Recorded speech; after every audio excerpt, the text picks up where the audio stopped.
तो आज हम लोग ग्रुप थ्योरी में क्लास इक्वेशन के रिगार्डिंग कुछ इंपॉर्टेंट क्वेश्चन सॉल्व करने वाले हैं। तो पहले क्वेश्चन में हमें बोला गया है जी एक ग्रुप है of order P to the power R, जहाँ पर पी एक प्राइम है एंड आर एक पॉजिटिव इंटीजर है।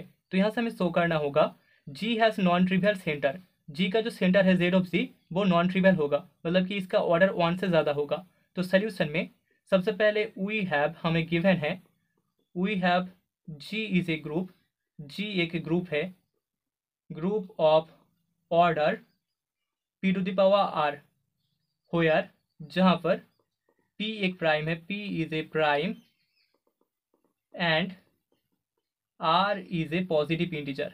r एक पॉजिटिव इंटीजर है, positive integer, okay integer. So therefore हम बोल सकते हैं यहाँ पर p डिवाइड करेगा ऑर्डर ऑफ ग्रुप जी को।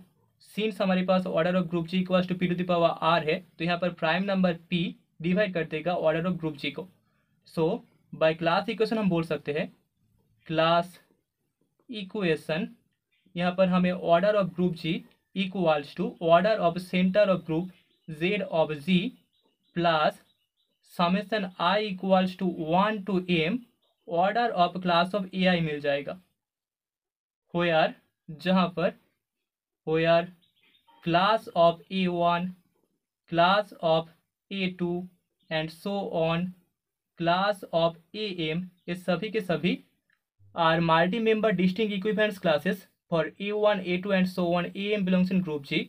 तो ग्रुप जी के इन m नंबर ऑफ एलिमेंट्स के लिए हमें जितने भी क्लासेस मिलेगा उन सभी का ऑर्डर का summation plus centre of group उसका ऑर्डर इक्वल्स टू हमें ऑर्डर ऑफ ग्रुप जी मिल जाएगा by class equation. So therefore हम बोल सकते हैं यहाँ पर order of class of A I हमेशा ग्रेटर देन 1 होगा for I equals to 1, 2 and so on M. ठीक है, मतलब कि इस पार्ट का वैल्यू हमेशा ग्रेटर देन 1 होगा। Okay, class of A I हमेशा नॉन ट्रिवियल होगा।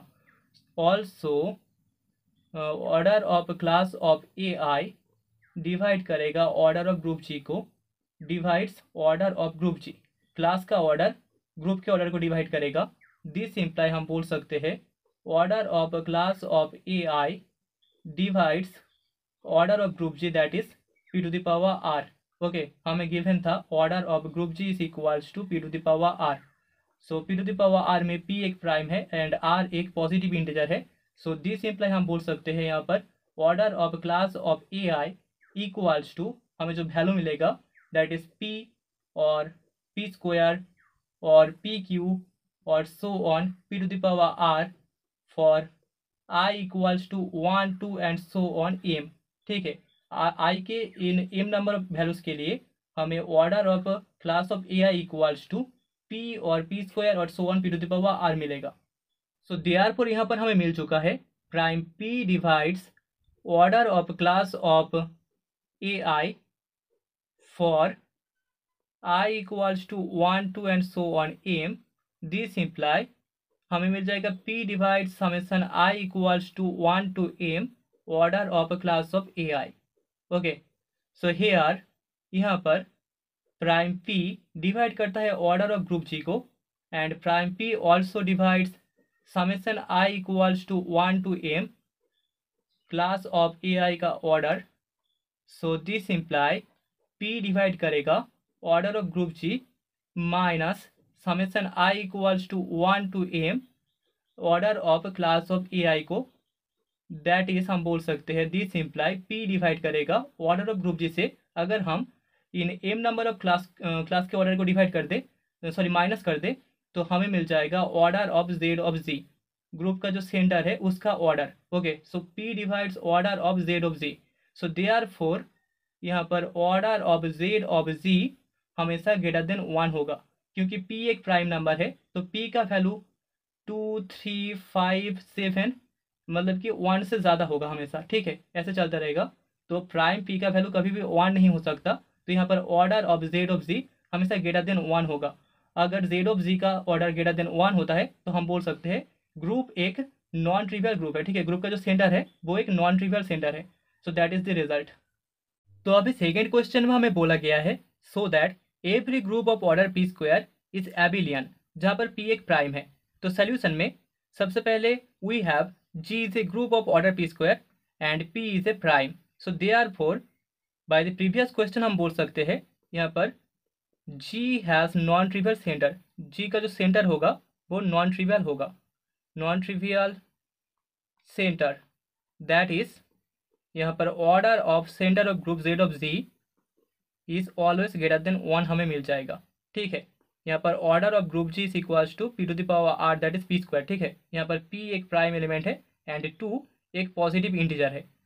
सो ऑल्सो हम बोल सकते हैं यहाँ पर सेंटर ऑफ ग्रुप का जो ऑर्डर होगा वो ग्रुप के ऑर्डर को डिवाइड करेगा। So order of Z of Z divides order of group G, this imply order of Z of Z divides P square, this imply हमें order of Z of Z, इसके दो possibilities मिल सकता है, first is P and second is P square. Okay, so if possible हम लोग मान लेते हैं, if possible let order of Z of Z is equals to P। So therefore यहाँ पर जो क्वोशिएंट ग्रुप हमें मिलेगा G by Z of Z, इसका ऑर्डर इक्वल्स टू हमें order of group G divided by order of centre of group Z of Z मिल जाएगा। So that is equals to order of G is P square divided by order of Z of Z is P, that is equals to हमें P मिल जाएगा which is prime, which is prime. तो यहाँ पर हमें order of quotient group G by Z of Z equals to prime number P मिल चुका है एंड हमें पता है प्राइम ऑर्डर का ग्रुप हमेशा साइक्लिक होता है। सो दिस सिंपली हम बोल सकते हैं G by Z of Z is a cyclic group, is cyclic, and G by Z of Z अगर साइक्लिक हो जाता है तो वो इम्प्लाई करेगा G is an abelian group, G एक एबिलियन ग्रुप होगा, abelian group, and G abelian होने पर हमें G equals to Z of Z मिल जाएगा। एबिलियन ग्रुप के लिए group equals to centre of group हो जाता है। ठीक है, क्योंकि सेंटर ऑफ ग्रुप हमेशा एबिलियन होता है तो ग्रुप के सभी एलिमेंट्स सेंटर ऑफ ग्रुप में आ जाएगा। So G equals to Z of Z which is a contradiction. तो यहाँ पर हमें एक कॉन्ट्राडिक्शन मिल चुका है, which is a contradiction, as हमने मान लिया था order of Z of Z is equals to P। ठीक है, हमने पहले ही मान लिया था ग्रुप के सेंटर का जो ऑर्डर है that is equals to P and हमारे पास ग्रुप का order of G equals to P square था। तो यहाँ पर देयरफॉर हम बोल सकते हैं order of Z of Z is not equals to P, group के सेंटर का ऑर्डर कभी भी P नहीं हो सकता। सो दस यहाँ पर जो दूसरा केस है that is order of Z of Z equals to हमें P स्क्वायर मिल जाएगा। So here Z of Z contains in group G and order of G equals to order of Z of G is equals to P square. So this imply हमें मिल जाएगा center of group Z of Z is equals to group G। ठीक है, group G के साथ Z of Z equal हो जाएगा। सो दस हम लोग बोल सकते हैं, दस यहाँ पर ग्रुप G एक एबिलियन ग्रुप होगा, G is an abelian group. Okay, centre of group एबिलियन होता है एंड सेंटर ऑफ ग्रुप के साथ अगर ग्रुप G इक्वल हो जाता है तो हम बोल सकते हैं G is an abelian group, that is the result.